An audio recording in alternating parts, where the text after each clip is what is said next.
A advogada Gabriela Ritter, presidente da Associação dos Familiares e Vítimas do 8 de Janeiro, a ASFAV, e filha de um preso político do ministro Alexandre de Moraes, do Supremo Tribunal Federal, participou da audiência pública na Comissão de Segurança Pública do Senado, quando expôs a devastação das famílias dos presos políticos e pediu a anistia dos presos e perseguidos políticos do ministro Alexandre de Moraes.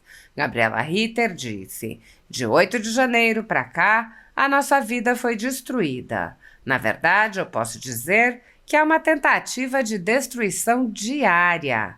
Mas o que eu posso dizer para vocês é que todos os dias Deus nos dá a fé necessária para que a gente possa enfrentar o que acontece naquele dia. Isso nenhum Alexandre de Moraes pode nos tirar, e graças a Deus, Deus tem nos mantido em pé." A advogada expôs o caso de seu pai, preso por estar em Brasília, dizendo: "Quando eu me deparo com a prisão dele, no 8 de janeiro, eu sabia que meu pai tinha na mochila uma garrafa de água, um guarda-chuva, o seu terço, a bandeira do Brasil. Eu vejo aquela tamanha injustiça acontecendo e, pior ainda, quando eu vejo o relatório da Polícia Federal dizendo que a única prova contra ele é que ele foi no ônibus de Santa Rosa a Brasília. Essa é a única prova. E por isso, meu pai foi condenado a 14 anos de reclusão." Ritter explicou: "Essa dor que eu sinto é uma dor de mais de 2.000 famílias. Todas elas têm sua história marcada por essa tirania." A advogada explicou que a sua família, como tantas outras, está separada e disse: "Esse meu relato é o relato de centenas de famílias que estão vivendo essa dor. Nós temos um sentimento de perda, um sentimento da perda da vida que nós tínhamos antes em família e que hoje nós já não temos mais." A advogada relatou que, para além dos meses de prisão ilegal, muitos réus estão sendo presos novamente, mesmo sem descumprirem as bizarras medidas cautelares que lhes foram impostas sob a alegação de risco de fuga.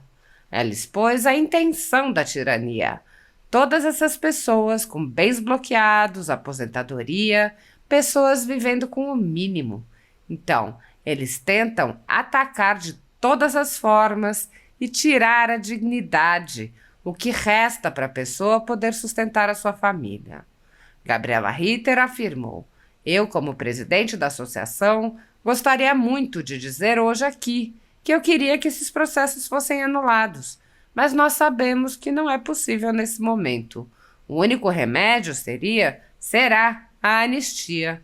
Então eu clamo a vocês, senadores e deputados, para que esse projeto de anistia seja aprovado."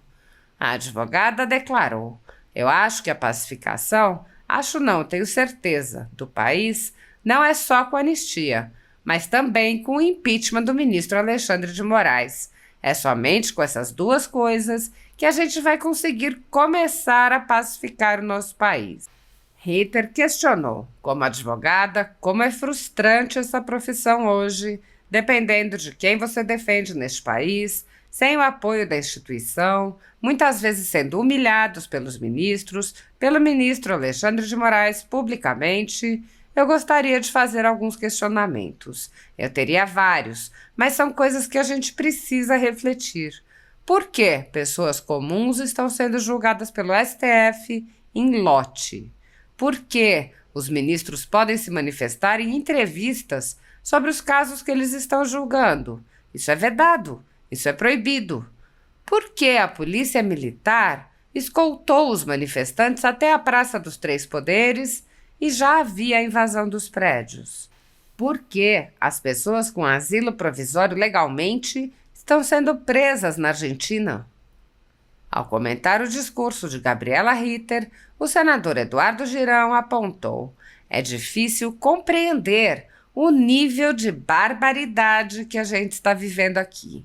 O senador apontou que vem fazendo o que está ao seu alcance, que é dar voz aos perseguidos. Ele disse: "Isso é o mínimo para reparar a culpa do Senado nisso tudo. Porque se o Senado se levantasse, se o Senado cumprisse o seu dever constitucional, nada disso estaria acontecendo. Teria sido, pelo menos, interrompido Pelo menos os poderosos aí diriam: espera aí, o Senado agora.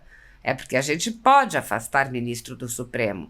E a gente está vendo abuso. A jurisdição não é lá, se manifesta publicamente sobre isso, é a vítima injusta. Está tudo errado. Nós vamos agora ouvir, imediatamente já passo para a última palestrante, né, convidada por essa sessão, que se fez presente, e é a senhora Gabriela Fernanda Ritter, que é advogada também da Associação dos Familiares das Vítimas do dia 8 de janeiro. E ela já está conectada direitinho aí, não está? Então pronto, já vou passar a palavra. Gabriela Fernanda Ritter, você tem 20 minutos com a tolerância aqui da casa. Muito obrigado pela sua participação. Boa tarde a todos. Cumprimento o senador Eduardo Girão, em nome dele cumprimento os demais senadores, o deputado Marcel Van Hatten, os demais deputados presentes, cumprimento os familiares, os advogados, serventuários, convidados e todos presentes. Eu agradeço a oportunidade de mais uma vez ter espaço nessa casa. Eu gostaria muito de estar presencialmente com vocês, mas isso não foi possível. E para a gente tratar de um tema tão importante, tão relevante, eu posso dizer também que é um tema avassalador para muitos brasileiros. De 8 de janeiro para cá, a nossa vida ela foi destruída. Na verdade, eu posso dizer que há uma tentativa de destruição diária. Mas o que eu posso dizer para vocês é que todos os dias Deus nos dá a fé necessária para que a gente possa enfrentar o que acontece naquele dia. Então, isso nenhum Alexandre de Moraes pode nos tirar. E graças a Deus, Deus tem nos mantido em pé. Então, hoje eu quero falar um pouco da minha experiência como filha de um preso político, como presidente da Associação dos Familiares e Vítimas do 8 de janeiro e também como advogada. Eu começo, então, falando como filha. Eu sou filha de um pai honesto, simples, trabalhador, um homem bom. O meu pai sempre foi um homem presente. Eu trabalhei com meu pai desde os meus 13 anos. Então, o meu convívio era diário. E tudo que o meu pai me ensinou, os princípios e valores, é o que eu tento passar para os meus filhos. E de 2019 para cá, na verdade, o meu pai ele sempre foi a minha base. Tudo que eu sempre fiz na minha vida foi com orientação dele. Todos os momentos que eu precisei, a primeira pessoa que eu procurei é o meu pai. Todas as noites, a última pessoa que eu penso é o meu pai. E quando eu me levanto, o primeiro pensamento está no meu pai. Então, quando em 2019 nasceu a minha filha, que tem uma doença ultra rara, que está evoluindo gradativamente nesses últimos tempos, a primeira pessoa que me deu o ombro e que estava comigo foi o meu pai. E quando eu me deparo com a prisão dele no 8 de janeiro, eu sabia que meu pai tinha na mochila uma garrafa de água, um guarda-chuva e o seu terço, a bandeira do Brasil. Eu vejo aquela tamanha injustiça acontecendo. E pior ainda quando eu vejo o relatório da Polícia Federal dizendo que a única prova contra ele é que ele foi no ônibus de Santa Rosa a Brasília. Essa é a única prova. E por isso meu pai foi condenado a 14 anos de reclusão. E por que esse desabafo? Porque essa dor que eu sinto é uma dor de mais de 2.000 famílias. Todas elas têm a sua história marcada por essa tirania. E uma das coisas que a gente mais sentia ouvindo alguns relatos aí hoje era que eu pude ter a experiência de falar com meu pai todos os dias por ser advogada, mas eu não via a hora de chegar a cada 15 dias à quarta-feira para eu poder dar um abraço nele e para poder entregar a comida, porque realmente o sistema penitenciário, o que eles sofrem lá dentro é inadmissível, é uma tortura. E hoje nós estamos separados. Eu estou nos Estados Unidos, uma parte da minha família está em outro país, outra parte da minha família está no Brasil, uma família que sempre esteve unida, que trabalhou juntos, que cresceu. Então, esse meu relato é o relato de centenas de famílias que estão vivendo essa dor. E nós temos um sentimento de perda, um sentimento da perda da vida que nós tínhamos antes em família e que hoje nós já não temos mais. E que nós não sabemos o que vem pela frente, porque todos os dias é uma pedrada que a gente leva, mas nada, nenhuma dor se compara ao sentimento da Jane, da Luísa e da Késia, que não tem mais a presença física do seu pai, que não tiveram a oportunidade de dar neles um último abraço. Então, eu tenho total admiração porque elas abraçaram essa causa e elas vão honrar o legado do Clériston. Como presidente da associação, eu digo que eu recebo centenas de mensagens de famílias todos os dias. E as famílias estão sendo torturadas, estão sendo humilhadas de todas as formas. E a gente tem esse sentimento assim de impotência, e por mais que a gente sinta essa dor junto com eles, a gente tem a força que Deus nos dá e a serenidade para poder enfrentar e atacar tudo isso que está acontecendo. Então, assim, há 2 semanas atrás, eu conversei com o seu Miguel Cândido Luiz, que ficou preso na cela com meu pai.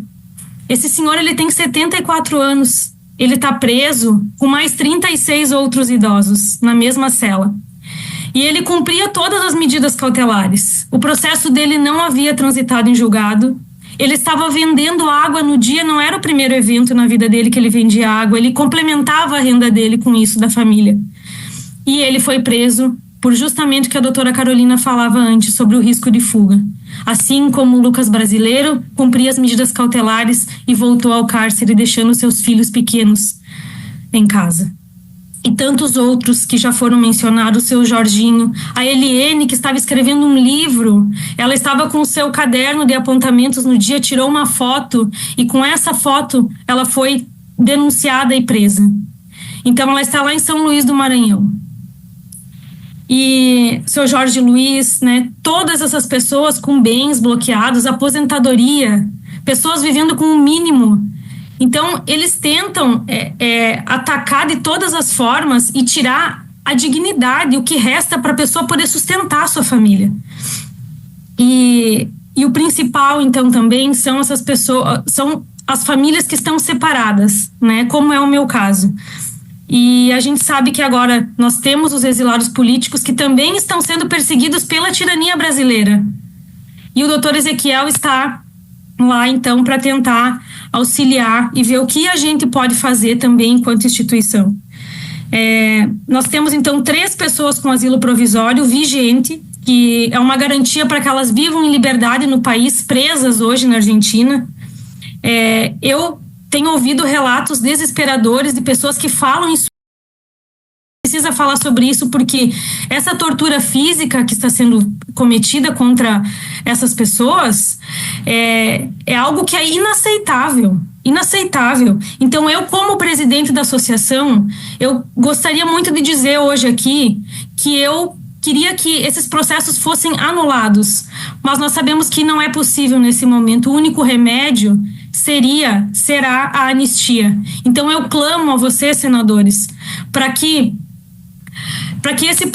senadores e deputados, para que esse projeto de anistia seja aprovado. E eu acho que a pacificação, eu tenho certeza que a pacificação do país não é só com anistia, mas também com o impeachment do ministro Alexandre de Moraes. É somente com essas 2 coisas que a gente vai conseguir começar a pacificar o nosso país. Como advogada, como frustrante é essa profissão hoje, dependendo quem você defende nesse país. Sem o apoio da instituição, muitas vezes sendo humilhados pelo ministro Alexandre de Moraes, publicamente. Eu gostaria de fazer alguns questionamentos, eu teria vários, mas são coisas que a gente precisa refletir. Por que pessoas comuns estão sendo julgadas pelo STF em lote? Por que os ministros podem se manifestar em entrevistas sobre os casos que eles estão julgando? Isso é vedado, isso é proibido. Por que a polícia militar escoltou os manifestantes até a Praça dos Três Poderes se já havia a invasão dos prédios? Por que as pessoas com asilo provisório, legalmente, estão sendo presas na Argentina? E para finalizar, eu recebi uma mensagem de uma jornalista que se chama Karina Balomé. Ela pediu que eu lesse isso para ela, porque eles também estão sendo perseguidos injustamente, condenados pela população. E ela fala assim: existe uma versão levantada nas redes sociais por conta da desinformação e terceirização da culpa contra jornalistas que estiveram trabalhando voluntariamente na busca por informações corretas sobre o QGEX, em novembro e dezembro de 2022, ativos até o dia 11 de dezembro daquele ano, dentro do acampamento, levando ao mundo os fatos e quebrando narrativas da grande mídia que eram golpistas. Após essa data, encerraram as atividades em Brasília e voltaram para os seus estados. Karina Balomé, jornalista do Rio Grande do Sul, avisou muitos para irem embora dia 31 de dezembro, pois Lula assumiria o poder no dia seguinte. Tanto ela quanto Oswaldo Eustáquio, Marcelo Guilay, Bismarck, Paulo Souza, membro do Hipócritas, CEO do Vista Pátria, Ela Frutuoso, todos jornalistas e comunicadores são culpabilizados por pessoas mal intencionadas pelos atos do 8 de janeiro, sendo que nem sequer estiveram em Brasília em janeiro e não foram a favor do ato por saberem que o governo já era do Lula. Até quando iremos permitir que os verdadeiros culpados desse crime histórico que mancha a nossa história e a vida dos envolvidos esteja ocultado da justiça? Onde teremos provas de que foram os verdadeiros culpados por tudo isso e os seus financiadores? Então essa é uma mensagem de alguns jornalistas que vêm sendo injustiçados também. Eu agradeço a oportunidade e encerro aqui a minha fala. Muito bem, doutora Gabriela Fernanda Ritter, advogada, que traz um depoimento que é impossível você não se emocionar, né? Assim, é difícil compreender o nível de barbaridade que a gente está vivendo aqui. Você tem que dizer, como é que tudo isso está acontecendo? E uma grande parte das pessoas ou vê, ou finge que não vê, ou é conivente. Não pode. É uma questão de humanidade o que a gente está vendo. E o Senado, Gabriela, que é uma casa que deve muito a vocês, deve muito a essas vítimas desses abusos do judiciário do Brasil, que culminou até com a morte de um brasileiro de bem, que é o Clériston Pereira da Cunha. O mínimo que a gente pode fazer nesse momento, pelo menos é o que a gente tem tentado, é jogar luz sobre isso. Essa audiência pública é mais uma, e olha que a gente passou um tempão sem fazer, a gente queria fazer há mais tempo. Tem outras engatilhadas, porque a gente não pode parar de falar isso, mas é o mínimo para reparar a culpa do Senado disso tudo. Porque se o Senado se levantasse, se o Senado cumprisse o seu dever constitucional, nada disso estaria acontecendo. Teria sido pelo menos interrompido. Pelo menos os poderosos aí dizem, peraí, o Senado agora, porque a gente pode afastar ministro do Supremo, e a gente está vendo abuso. A jurisdição não é lá, né? Se manifesta publicamente sobre isso, é a vítima e julga. Está tudo errado.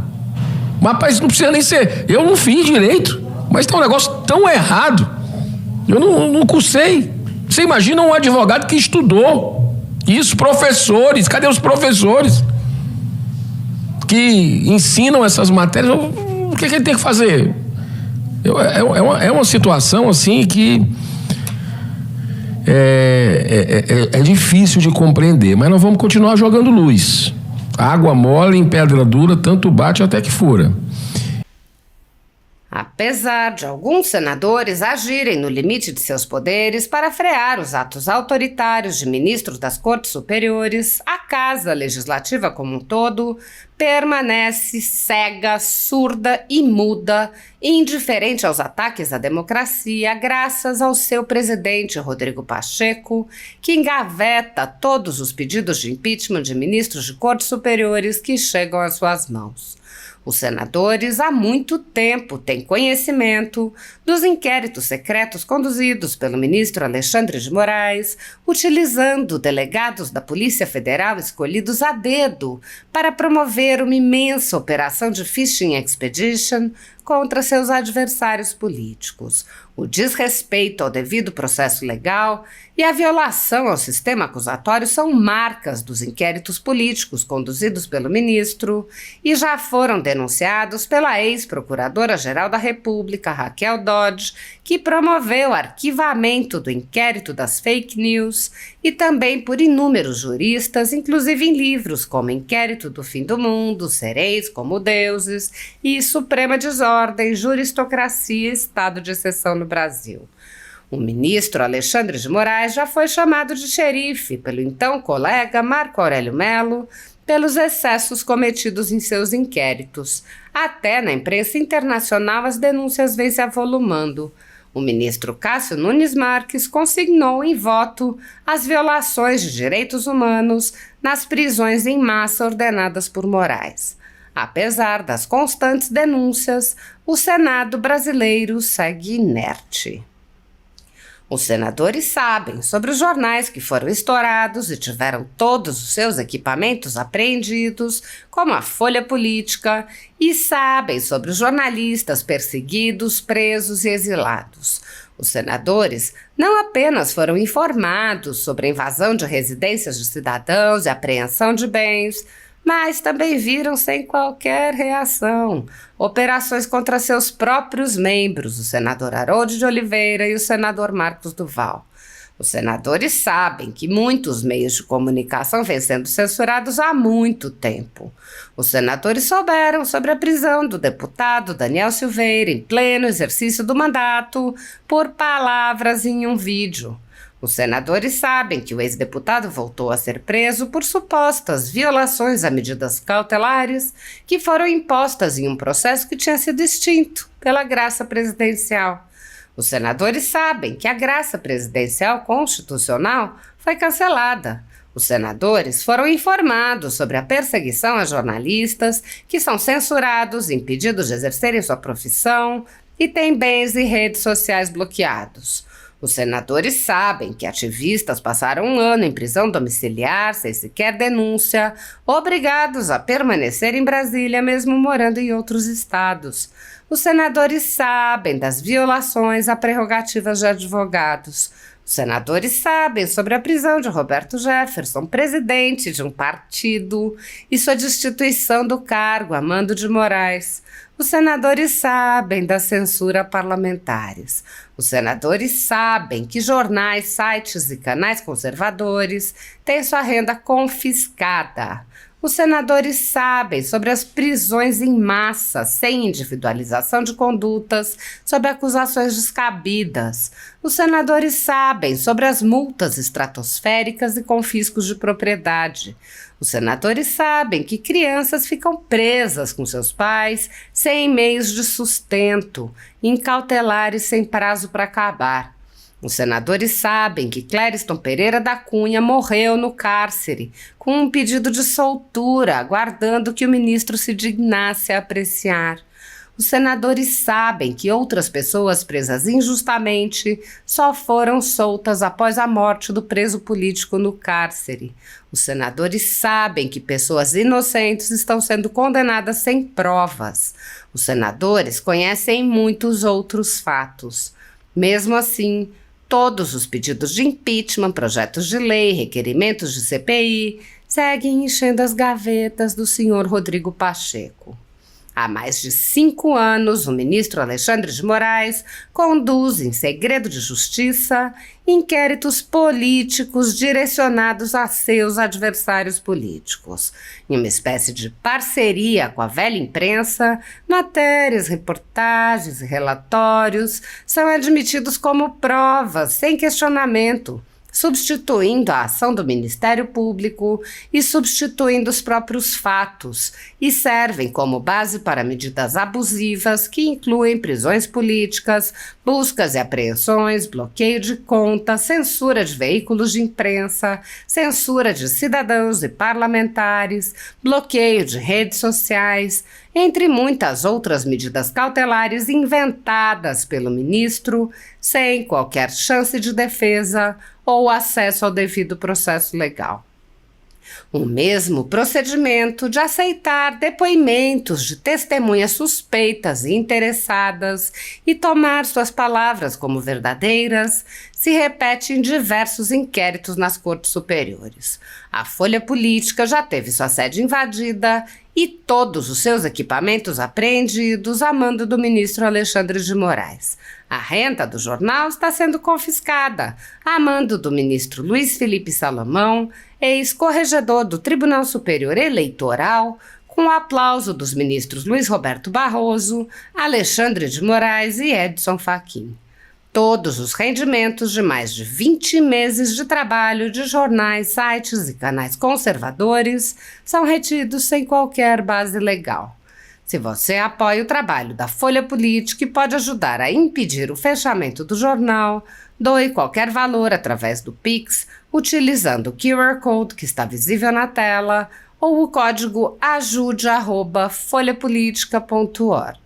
Se preferir transferência ou depósito, a conta da empresa Raposo Fernandes está disponível na descrição deste vídeo e no comentário fixado no topo.